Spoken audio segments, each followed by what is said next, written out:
Hey everyone, I'm Marvin. Motivating students to do their best. You know, that's one of the greatest challenges that every teacher has had to face.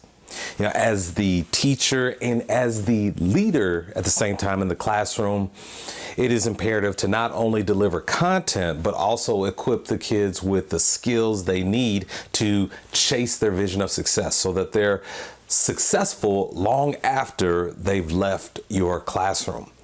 But motivating students and pushing students to do their best, that is, as a teacher, that is your responsibility. That is a requirement. That's a non-negotiable.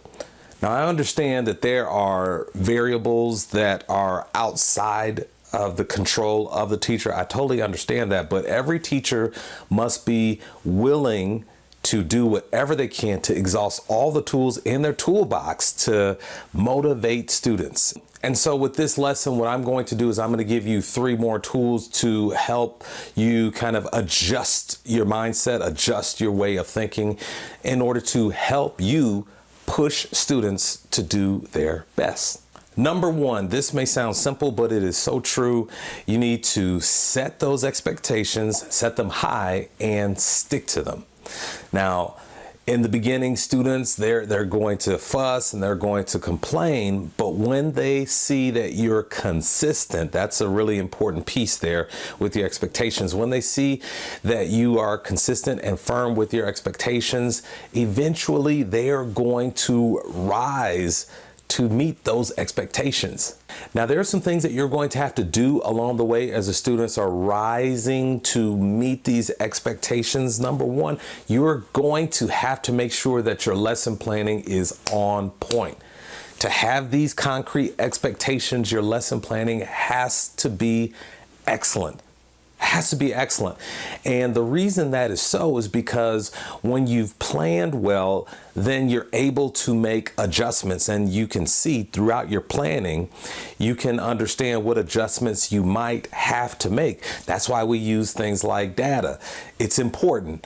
I know it's that 4-letter word that you hear administrators use so much, but data is important because when you use your data, when you're doing your lesson planning, it helps you to see where students may stumble, and then you can be there quickly to help them because you've already anticipated that perhaps this may be an area where the students struggle. So then you're right there to offer support as they're chasing after those high expectations that you have. The second thing you can do, and this applies to when students are turning in assignments, is you encourage them to reflect on their effort. Encourage students to reflect on their effort when they're submitting work. And I got this from Liz Wiseman's book. It's called Multipliers: How the Best Leaders Make Everyone Smarter. In the description section of this video, I have a link to this book on Amazon. I encourage you to check this book out because in the book it talks about how leaders, they are able to multiply the unique gifts and talents of those around them. And that is your job as a teacher, as a leader in the classroom. That's what it's all about.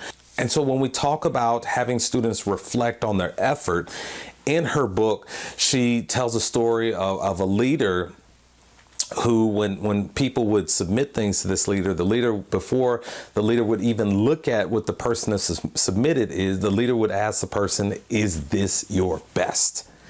And I adopted that strategy in my classroom before students to turn things in. I would say, "Is this your best?" And when they would hesitate, for that moment, they would look down or they would look up, or they would just look away because they knew the answer to that question, and they knew that the answer would be unacceptable. And so at that point, I had a decision to make as the leader. Was I going to, enforce this policy, this late policy? We're going to take 10% off each day and for the next 3 days, whatever.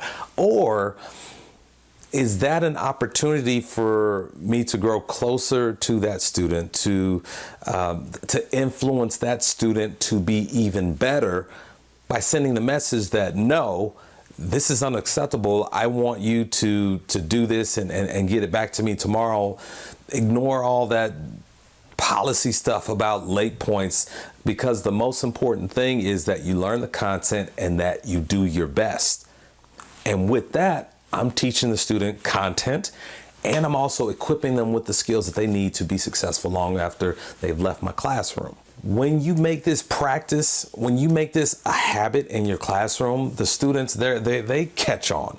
They catch on really quick. And also, as a leader in the classroom, you're the one who sets the tone. You set the traditions. You're the architect of the environment. And so when the students realize the environment is about, hey, when I turn this in, I'm accountable. I'm going to have to answer to how much effort I put into this. When the students catch on to that, they're going to think of that while they're doing the assignment. And so what you're doing, you're not even there, but because of the environment, the tone that you set in the classroom, you're pushing them to do their very best. Number 3, and I shouldn't have to say this, but I do have to say this because I've seen it. You cannot and you should not do it for them. They've got to do it on their own. I've seen teachers give a little bit more support than they should have to students, and short term, yes, it helps. It pleases the student's finished, but in the long run, long term, it doesn't help the student. And remember, your job as a leader, as a multiplier, your job is to build that capacity within that student to do even more. And so students need to have that winning streak. Students need to be able to recall in their mind, oh, that last win that I got, I did that on my own. I had some support, but I did that on my own. I know I can do it. So if I did that, then I can accomplish and beat this challenge before me. So students don't have those opportunities if you as a teacher, if you're doing it for them. So I want to encourage you to restrain yourself. You cannot do it for the student. You've got to restrain yourself and let the student do it for themselves so they can build that capacity, and so that you as a leader, you're multiplying their abilities. So in summary, number 1, set the expectations and stick to them. Number 2, make sure that you are encouraging students to reflect on their effort before they turn in an assignment. And number 3, restrain yourself. Don't do it for them. Support them, but don't do it for them. There's a difference. So I thank you so much for watching. And until we meet again, please don't forget that teachers are leaders.